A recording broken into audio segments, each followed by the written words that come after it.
ஆண்டவரே, நீர் எங்களுக்கு செய்த அனைத்து வியத்தகு செயல்களுக்கும் நன்றி கூறுகின்றோம். தந்தை, மகன், தூய ஆவியின் பெயராலே ஆமேன். உங்கள் இதயத்தில் இருந்து தியானிக்க உங்களுக்கான இன்றைய வசனம் சாலமோனின் ஞானம் அதிகாரம் 1 இறைவசனம் 11.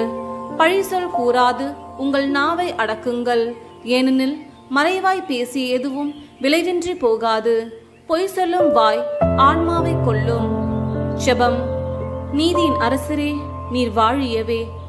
அன்பு பிள்ளைகளாகிய நாங்கள் தீயவற்றுக்கு எங்கள் நாவை பயன்படுத்தாமல் நன்மையானவற்றை மட்டும் பேச எங்களுக்கு நல் அறிவை தாரும். எங்கள் ஆன்மாவை அழிவின் பாதையில் இட்டு செல்லாமல் என்றும் நீதியின் பாதையில் நாங்கள் நடக்க எங்களுக்கு நல்ல ஞானத்தை தந்து எங்களை ஆசிர்வதியும். ஆமேன்.